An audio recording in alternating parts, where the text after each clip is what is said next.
नमस्कार सखी सोबती या माझ्या यूट्यूब चॅनलमध्ये तुमचं मनापासून स्वागत। या चॅनलवरती तुम्ही नवीन असाल आणि स्वामी भक्त असाल तर चॅनलला सबस्क्राइब करा आणि कमेंटमध्ये श्री स्वामी समर्थ लिहायला विसरू नका।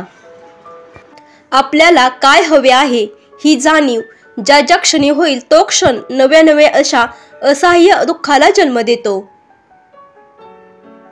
ती हवी असलेली वस्तू मिळाली नाही तर माणूस दुःखी होतो, उदास होतो।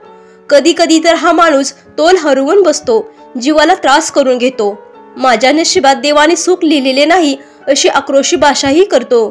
जणू काही आयुष्य संपुष्टात आले आहे असे वाटू लागते। समजा हवीशी वाटणारी वस्तू विना कष्ट सहजगत्या मिळाली तर त्याचे मनावे तेवढे समाधान न वाटता त्याची हाव वाढू लागते। ही हाव नव्या दुःखाला जन्म देते। दुःख बीजे पेरली जातात।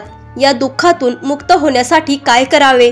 मला अमुक एक वस्तू हवी आहे ही भावनाच खरे तर विसर्जित करायला हवी। मनातून ती हद्दपार करून टाकणे खरे तर आवश्यक आहे। त्यापेक्षा मला स्वामींच्या स्मरणात दंग व्हायचे आहे ही सुखद भावना वाढीला लावली तर सुखाला समुद्र भरती आल्याशिवाय राहणार नाही। स्वामीच माझे हवे नको ते पाहतील ही भावना वाढीला लावून स्वामीवर भार टाकणे खरे तर मानवी आयुष्यात सर्वोत्तम। कारण स्वामीच आपला योगक्षम पाहतील ही भावना दृढ करून स्वामींच्या नामात आपले मन अखंड गर्क झाले पाहिजे। तर स्वामी आपली सर्व काळजी घेतात हा कित्येक स्वामी भक्तांचा प्रत्यक्ष अनुभव आहे।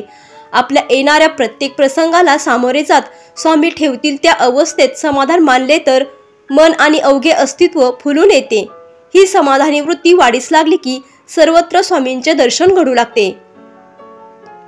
कशाचीही स्वप्नात सुद्धा अपेक्षा न बाळगता आपल्यापाशी जे जे आहे ते सर्व देऊन टाकण्यातच खरे सुख आहे। हे ज्ञान आपल्याला फक्त स्वामीच देतात, म्हणून आपण स्वामी नामातच गर्क राहायला हवे। देहबुद्धीने वाढणारा अहंकार नष्ट करण्याची प्रक्रिया एकदा का सुरू झाली की नामात किती दुःख दाटलेले आहे याचा साक्षात्कार घडतो। मीपणा संपला की स्वामींचा साक्षात्कार निश्चित घडतो। म्हणून माझ्या प्राणप्रिय स्वामी भक्तांनो, फक्त स्वामींच्या नामस्मरणात राहा, त्या सुखाची अमृत चव चाखा। व्हिडिओ आवडला असेल तर व्हिडिओला लाईक करा, शेअर करा आणि चॅनलला सबस्क्राइब करा। धन्यवाद। श्री स्वामी समर्थ। जय जय स्वामी समर्थ।